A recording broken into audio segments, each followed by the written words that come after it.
Yan, magandang hapon mga kababayan. At ito na, natapos na natin yung dubululing dito sa isang kwarto. Ayan, malaki po na kwarto ito mga kababayan.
Yan, magandang hapon mga kababayan. At ito na, natapos na natin yung double walling dito sa isang kwarto. Ayan, malaki po na kwarto ito mga kababayan. Kasi ano to, 3 meters by 290 cm, 290.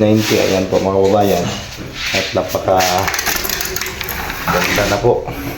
At napaka-presentable na po tingnan kahit wala pang pintura. Ayan mga kababayan. Kita natin. Ayan. Ayan. Tapos na po dito ang isang kwarto. Pintura na lang ang kulang at saka kisame. Dito naman sa kabila ito. Ito naman yung gagawin ko bukas. Araw ng Huwebes kasi baka sa Biyernes hindi po tayo makapag-duty kasi nga libing po yun ng dati kong kasama dito sa paggawa, si Cesar po. Sa Biyernes na po yung libing niya at baka hindi tayo maka-duty. Yan mga kababayan, at ito nalagyan ko na din ng tube 2x3. Ayan, at nakapaglagay na din ako ng stud dyan para pagkapitan ng ating hard duplex, yung pising board. Ayan, pising board po ito at hard duplex yung brand. At dito mga kababayan, napaka ganda na po ng loob. Mga kababayan, ito po yung pintuan ng kwarto dito. Tulad ng nasa plano, ito po yung disenyo niya. Dito po sa gilid ng pader, saka dito po tatama yung pintuan. Parang ano to mga babayan, tawag doon sa parang pumasok ka ng konti at bago ka bukas ng pintuan dito, papasok dito sa isang kwarto. Dadaan ka muna dito sa may CR, diyan sa gilid ng may CR, kasi ito yung ano mga kababayan, ito yung pintuan ng CR, at dito po yung pintuan ng isang kwarto dito sa room number 2. Ayan, at napakaganda ng mga kababayan. At ito hindi pa natin natapos. Sa unahin ko muna ito, mga double wall at saka kisame. Ayan, bago natin kung matatapos na yung kapatid ko sa pagplastering ng mga poste, ipagawa ko sa kanya yung tiles kasi marunong naman po siya yung mag-install ng tiles.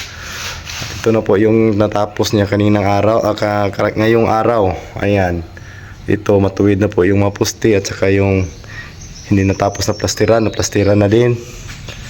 At itong mga poste dito, ayan, natapos na din.